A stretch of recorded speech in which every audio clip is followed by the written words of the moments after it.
മഴ തോരും മുൻപേയുടെ പുതിയൊരു എപ്പിസോഡിലേക്ക് ഏവർക്കും സ്വാഗതം. മണിക്കൂറുകൾ നീണ്ട യാത്രയ്ക്ക് ശേഷം സ്റ്റാൻലിയും അലീനയും രോഹിത്തും മാമച്ചായൻ്റെ വീടിൻ്റെ ഫ്രണ്ടിൽ എത്തിയിരിക്കുകയാണ്. അവർ മുറ്റത്ത് ചെന്ന് കാറ് നിർത്തുമ്പോഴേ കാറിൻ്റെ ശബ്ദം കേട്ട് ജോസൂട്ടി വന്ന് നോക്കുന്നുണ്ട്. ജോസൂട്ടിക്ക് കാറിൽ നിന്നും ഇറങ്ങി വരുന്ന രോഹിത്തിനെ കണ്ടപ്പോഴേ ആളെ മനസ്സിലായിരുന്നു. അത് കഴിഞ്ഞ് അലീനയും കാറിൽ നിന്നും ഇറങ്ങുന്നുണ്ട്. കാറിൻ്റെ ശബ്ദം കേട്ട് വീടിന് വെളിയിലേക്ക് ഇറങ്ങി വരുന്ന രേവതിക്കുട്ടി കാണുന്നത് കാറും കാറിനകത്തിരിക്കുന്ന ആളെയും മാത്രമായിരുന്നു. അലീനയും രോഹിത്തും കാറിന് മറവിലായി നിന്നിരുന്നത് കൊണ്ട് തന്നെ രേവതിക്കുട്ടിക്ക് അവരെ കാണാൻ കഴിഞ്ഞിരുന്നില്ല. ജോസൂട്ടി നിൽക്കുന്നത് രേവതിക്കുട്ടി കാണുന്നുമുണ്ട്. ജോസൂട്ടി ആരോടാണ് ഈ സംസാരിക്കുന്നതെന്ന് രേവതിക്കുട്ടി ഇങ്ങനെ നോക്കി നിൽക്കുകയായിരുന്നു. പരിചയമില്ലാത്ത കാറായതുകൊണ്ട് തന്നെ താൻ ഓടിച്ചാടി പോകാനൊന്നും രേവതിക്കുട്ടി നിന്നില്ല.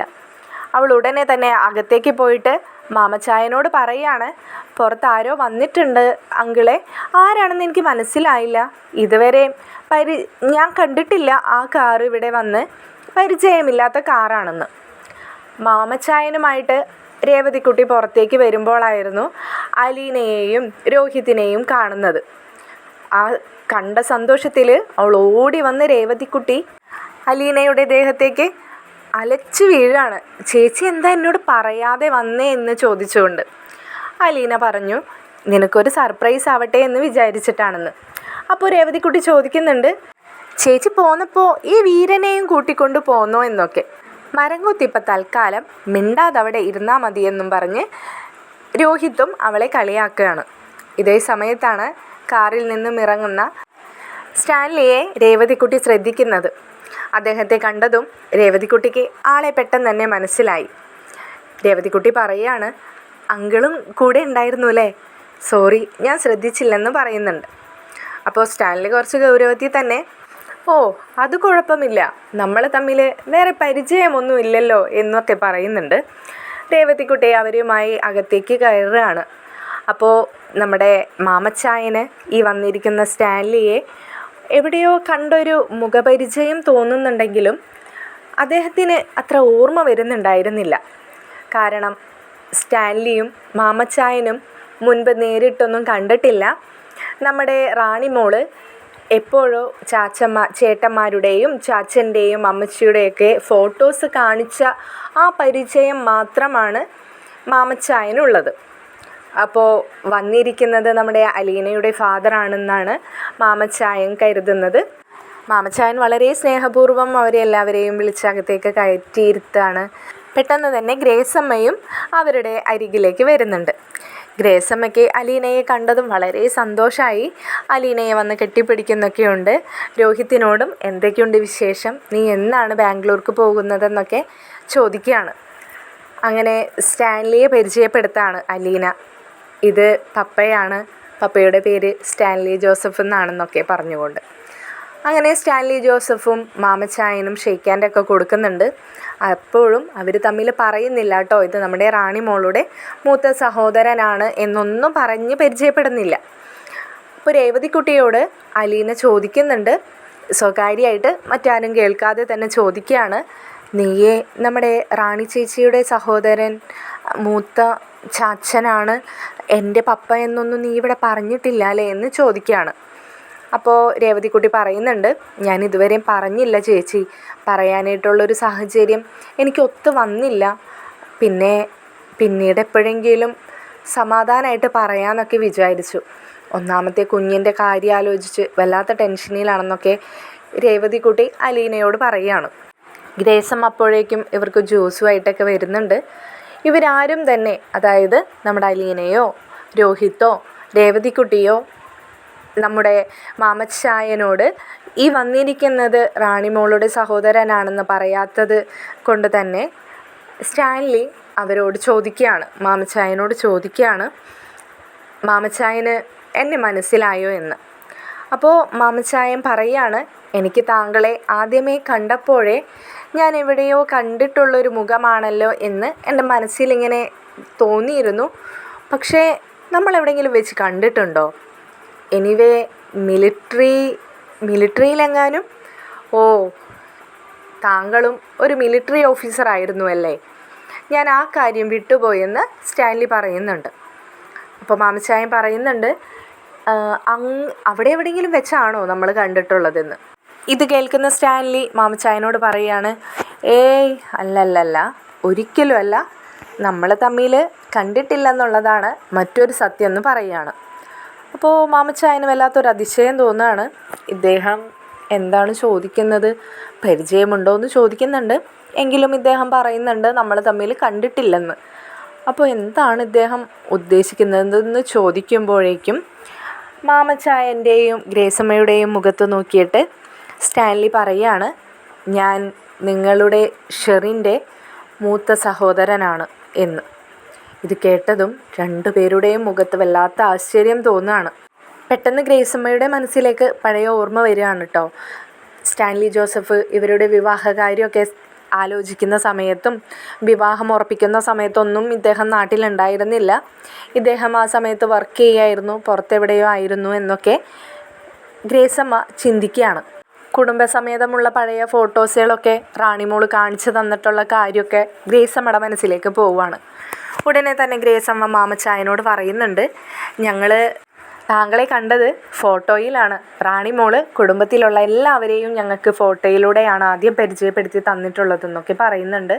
അവർ പഴയ കാര്യങ്ങളൊക്കെ സംസാരിക്കുന്നുണ്ട്. അപ്പോഴാണ് മാമച്ചായൻ അദ്ദേഹത്തോട് പറയുന്നത്, ഞങ്ങൾ 3 പേരും കൂടി ഒരിക്കൽ നിങ്ങളുടെ വീട്ടിൽ വന്നിരുന്നു. ആ സമയത്ത് നിങ്ങളുടെ ഏറ്റവും ഇളയ സഹോദരനും ഭാര്യയും നിങ്ങളുടെ അപ്പച്ചനുമാണ് ആ വീട്ടിലുണ്ടായിരുന്നത്. ആ സമയത്താണ് ഞങ്ങളാകെ ഷോക്കായിപ്പോയത് ഞങ്ങളുടെ ഷെറിൻ്റെ അവസ്ഥ കണ്ടിട്ടെന്ന് പറഞ്ഞുകൊണ്ട് മാമച്ചായൻ വല്ലാതെ സങ്കടപ്പെടുകയാണ്. ഇത് കേട്ടപ്പോഴേക്കും ഗ്രേസമ്മയുടെ കണ്ണിൽ നിന്നൊക്കെ കണ്ണുനീരിങ്ങനെ ഒഴുകാൻ തുടങ്ങിയിട്ടോ. അവർക്ക് ആയൊരവസ്ഥ, അവളെ കണ്ടായൊരവസ്ഥ ഇപ്പോൾ ആലോചിക്കുമ്പോൾ ആ സമയത്ത് അവർ വല്ലാതെ മരവിച്ചു പോയെങ്കിലും ഇപ്പോൾ ആലോചിക്കുമ്പോൾ അവർക്ക് മനസ്സുകൊണ്ട് വല്ലാത്ത വിഷമം ഇങ്ങനെ തോന്നുന്നുണ്ട്. തുടർന്ന് മാമച്ചായൻ പറയുകയാണ്, ഞങ്ങൾക്ക് ഒന്നാമത്തെ ഞങ്ങളുടെ മകനിൽ ഒരു കുഞ്ഞ് അവൾക്ക് ജനിച്ചു എന്ന കാര്യം തന്നെ അറിയാൻ 4.5 വർഷത്തോളം എടുത്തു സ്റ്റാൻലി. അതിനുശേഷം ഞങ്ങൾ ആ കുഞ്ഞിനെ കുറിച്ച് അന്വേഷിക്കാൻ വേണ്ടിയിട്ടാണ് നിങ്ങളുടെ വീട്ടിലേക്ക് വന്നത്. അന്ന് ഷെറിൻ്റെ അവസ്ഥ കണ്ട് ഞങ്ങളാകെ ഷോക്കായിപ്പോയി. അവൾ ഏതൊക്കെ അവസ്ഥയിലൂടെയാണ് ആ സമയത്ത് കടന്നു പോയതെന്ന് ഞങ്ങൾക്ക് പോലും മനസ്സിലാവാത്തൊരു സിറ്റുവേഷനായിരുന്നു അത്. ആ കണ്ട കാഴ്ച ഞങ്ങളുടെ കണ്ണിൽ നിന്നും മനസ്സിൽ നിന്നും ഇതുവരെയും മാഞ്ഞു പോയിട്ടില്ലെന്നൊക്കെ മാമച്ചായൻ പറയുന്നുണ്ട്. ഇതൊക്കെ കേട്ട് നിൽക്കുന്ന സ്റ്റാൻലി പറയുന്നുണ്ട്, അവളുടെ അവസ്ഥയ്ക്ക് കാരണം ഒരു പക്ഷേ ഞങ്ങളുടെ പപ്പ തന്നെയാവാം.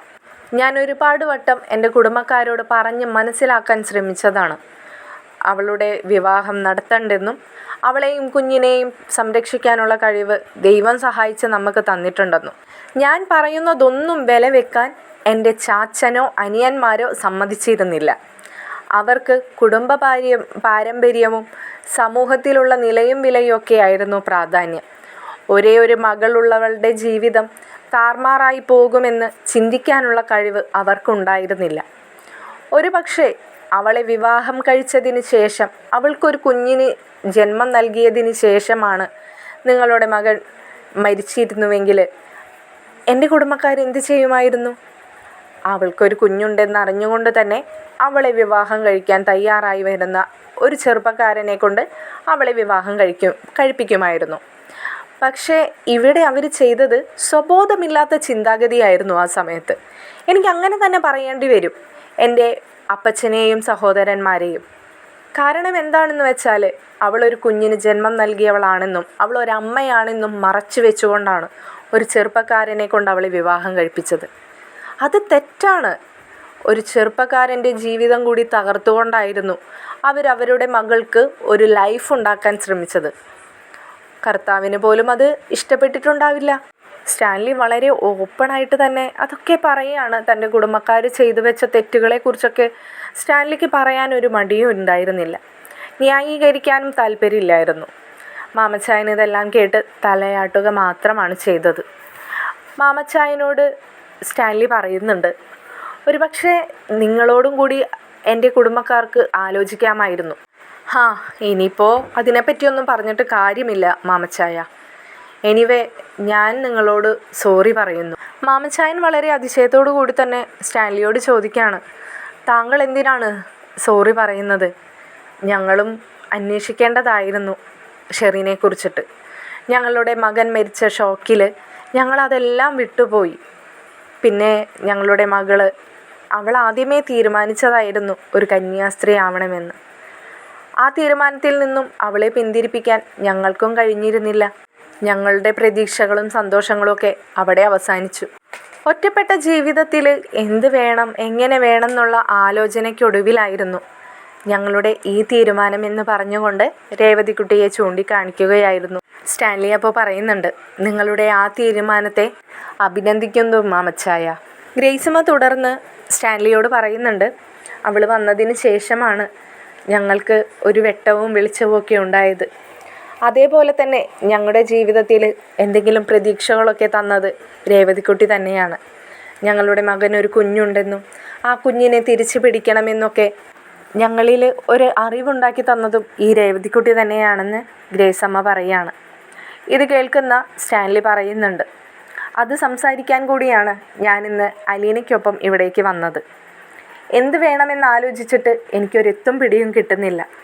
സത്യം പറഞ്ഞാൽ ഞാൻ അവിടെ നിന്നും ഇവിടെ എത്തുന്നത് വരെ ഡ്രൈവ് ചെയ്യുമ്പോൾ ചിന്തിച്ചു കൊണ്ടിരുന്നത് ആ കുഞ്ഞിനെ തേടി ഞാൻ ഏത് വഴിക്ക് പോകുമെന്നാണ്. ഞാൻ അലീനയ്ക്ക് കൊടുത്ത വാക്കാണ് ആ കുഞ്ഞിനെ കണ്ടെത്തി നിങ്ങളുടെ കൈകളിൽ ഞാൻ ഏൽപ്പിക്കുമെന്ന്.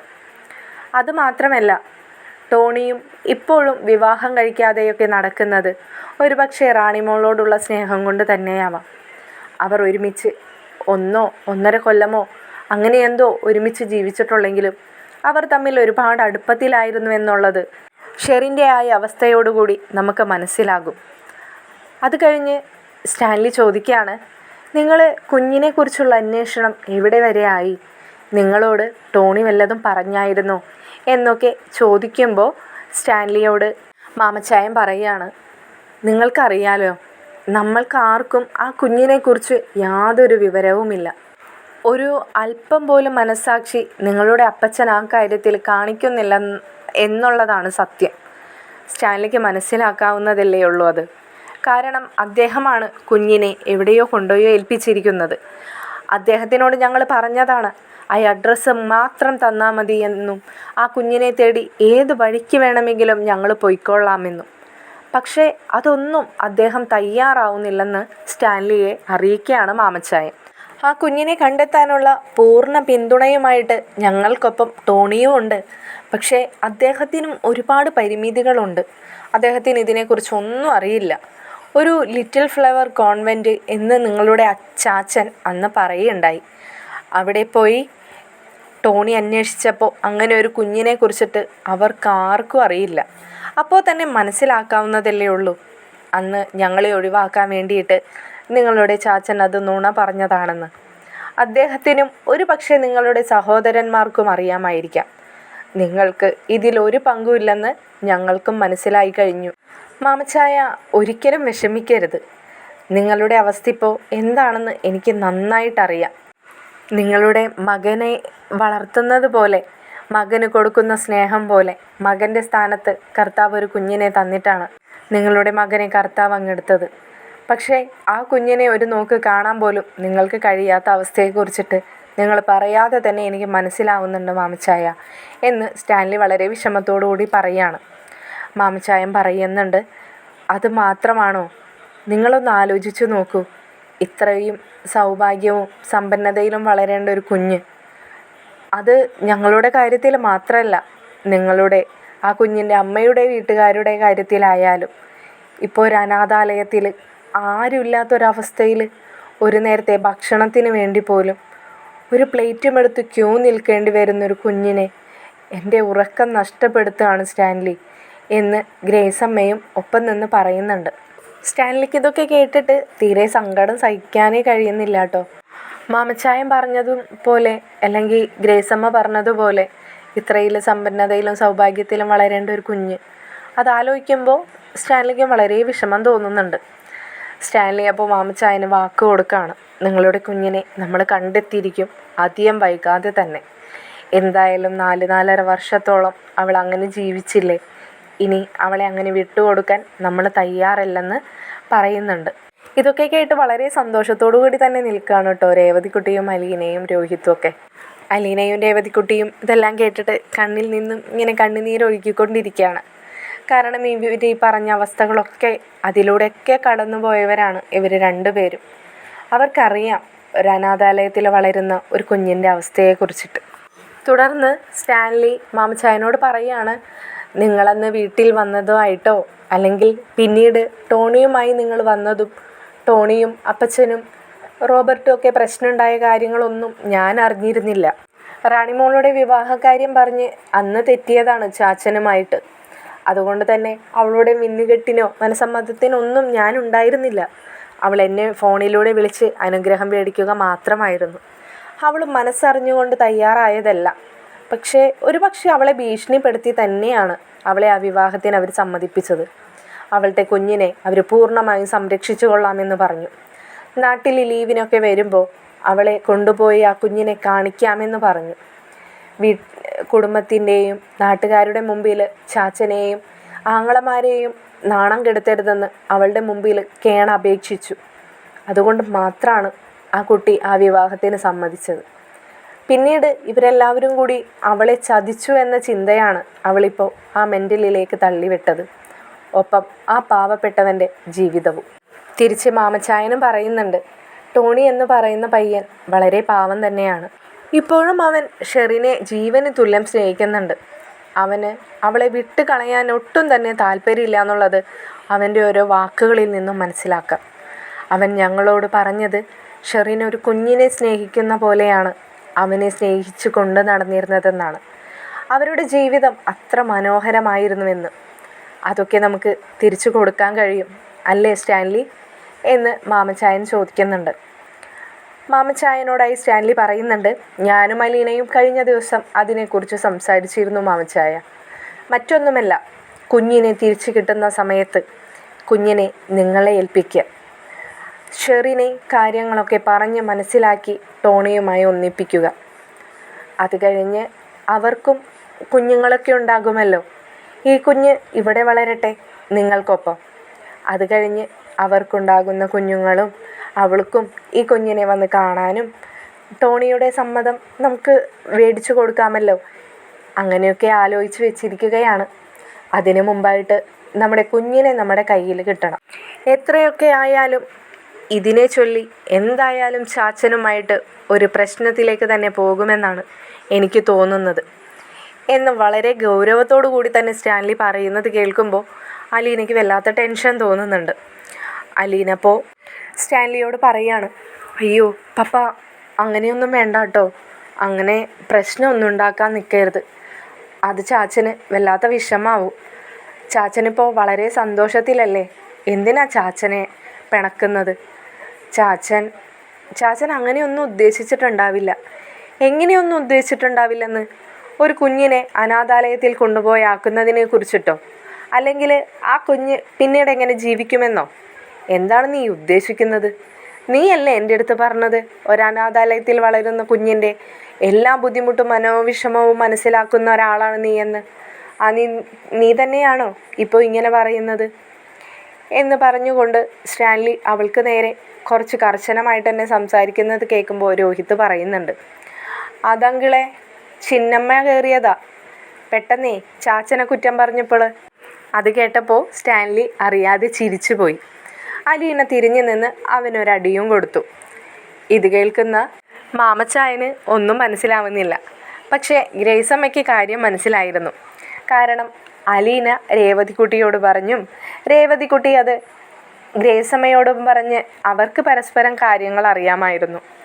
അലീനയ്ക്ക് അവിടുത്തെ ചിന്നമ്മയുടെ മുഖഛായയുണ്ടെന്നും അതുകൊണ്ട് തന്നെ അവിടുത്തെ ചാച്ചന് ഇവളോട് വലിയ സ്നേഹമാണെന്നൊക്കെ. പെട്ടെന്നാണ് ഗ്രേസമ്മയ്ക്ക് ആ കാര്യം ഓർമ്മ വരുന്നത്. ഗ്രേസമ്മയപ്പോൾ സ്റ്റാൻലിയോട് ചോദിക്കുന്നുണ്ട്, സ്റ്റാൻലി ഞാൻ ചോദിക്കുന്നത് കൊണ്ട് ഒന്നും തോന്നരുത്, ഞാൻ ചോദിച്ചോട്ടെ എന്ന് സമ്മതപൂർവ്വം തന്നെ ചോദിക്കുകയാണ്. അപ്പോൾ സ്റ്റാൻലി പറയുന്നുണ്ട്, എന്ത് വേണമെങ്കിലും ചോദിക്കാമല്ലോ, എന്തിനാ ഇങ്ങനെ? ഞാൻ അറിഞ്ഞിരുന്നില്ല അലീനയും നിങ്ങളും ഇത്രയും അടുപ്പത്തിലാണെന്നൊന്നും. ഒരു പക്ഷേ ഇതെല്ലാം ദൈവനിമിത്തമായിരിക്കാം. അലീനയുടെ ഫാമിലി ആണല്ലോ നിങ്ങളെല്ലാവരും. അതേ ഫാമിലിയിൽ തന്നെ വരേണ്ടവളായിരുന്നല്ലോ എൻ്റെ റാണിമോളും. അതൊക്കെ പിന്നീട് ഇങ്ങനെയൊക്കെ ആയി തീർന്നത് എല്ലാം ദൈവനിമിത്തം തന്നെ. ഇപ്പോൾ നിങ്ങളും എൻ്റെയും ഒരു കുടുംബം പോലെ തന്നെയാണ്. അലീന സ്നേഹിക്കുന്നവരെല്ലാവരും എൻ്റെയും ആൾക്കാർ തന്നെയല്ലേ. എന്തിനാ ഇങ്ങനെയൊക്കെ കാര്യങ്ങൾ ചോദിച്ചോളൂ എന്ന് ഗ്രേസമ്മയോട് സ്റ്റാൻലി പറയുകയാണ്. അപ്പോൾ ഗ്രേസമ്മ ചോദിക്കുന്നുണ്ട്, മറ്റൊന്നുമല്ല, ഇപ്പോൾ കുഞ്ഞിനെക്കുറിച്ചുള്ള കാര്യങ്ങൾ ഒട്ടും തന്നെ പുറത്ത് പറയാൻ ആഗ്രഹിക്കുന്നില്ല നിങ്ങളുടെ ചാച്ചൻ. അദ്ദേഹം ഇത് നമ്മളോട് പറഞ്ഞു തന്നില്ല എങ്കിൽ നമ്മൾ എങ്ങനെയായിരിക്കും ആ കുഞ്ഞിനെ കണ്ടെത്തുക? അതിനെക്കുറിച്ച് ചിന്തിക്കേണ്ടിയിരിക്കുന്നു. എങ്ങനെയാണെന്ന് എനിക്കും ഒരു പിടി കിട്ടുന്നില്ല. പക്ഷേ ആ കുഞ്ഞിനെ നമ്മൾ ഉടനെ കണ്ടെത്തുക തന്നെ ചെയ്യും. ആദ്യം നമ്മൾ നല്ല രീതിക്ക് ചാച്ചനോട് തന്നെ ചോദിക്കും. എവിടം വരെയും ചാച്ചന് നമ്മളോട് നുണ പറഞ്ഞ് പിടിച്ചു നിൽക്കാൻ പറ്റുമെന്ന് നമ്മൾക്കൊന്ന് നോക്കാമെന്നേ എന്നെല്ലാം സ്റ്റാൻലിയും പറയുകയാണ്. പെട്ടെന്ന് എന്തോ ആലോചിച്ചിരുന്ന സ്റ്റാൻലി ഗ്രേസമ്മയോട് മാംചായനോട് ചോദിക്കുകയാണ്, ഞാനൊരു കാര്യം പറയട്ടെ നിങ്ങളോട്. എൻ്റെ വീട്ടിലേക്ക് നമ്മുടെ റാണിമോളെയും ചാച്ചനെയും എത്തിക്കാം. അതേ ദിവസം നിങ്ങൾക്ക് എൻ്റെ വീട്ടിലേക്ക് വരാൻ കഴിയുമോ? അങ്ങനെ സാധിച്ചാൽ നമുക്ക് ഒരുമിച്ചിരുന്ന ചാച്ചനെ ഒന്ന് ചോദ്യം ചെയ്താൽ ഒരുപക്ഷെ ചാച്ചൻ ആ കുഞ്ഞിനെ എവിടെയാണ് ഏൽപ്പിച്ചതെന്നുള്ള ക്ലൂ നമുക്ക് കിട്ടുക തന്നെ ചെയ്യും. അങ്ങനെ കിട്ടിക്കഴിഞ്ഞാൽ നമുക്ക് കുറച്ചും കൂടി കാര്യങ്ങൾ എളുപ്പമായിരിക്കും. നമ്മുടേതായ രീതിയിൽ കുഞ്ഞിനെക്കുറിച്ച് അന്വേഷിച്ച് നമ്മൾ ഒരുപാട് ചുറ്റി വളഞ്ഞെത്തുന്നതിനേക്കാളും സ്പീഡിൽ നമ്മൾ ആ കുഞ്ഞിനെ അടുത്തേക്ക് എത്തുക തന്നെ ചെയ്യുമെന്ന് പറയുകയാണ്. ഇത് കേൾക്കുന്ന മാമച്ചായൻ സ്റ്റാൻലിയോടായി പറയുന്നുണ്ട്, ഞങ്ങൾക്ക് എവിടെ വേണമെങ്കിലും വരാൻ തയ്യാറാണ് സ്റ്റാൻലി. കാരണം ആ കുഞ്ഞാണ് ഇനി ഞങ്ങൾക്ക് ആകെയുള്ള ഒരു രക്തബന്ധം. അല്ലാതെ ഇനി ഞങ്ങൾക്ക് ആരാണുള്ളത്?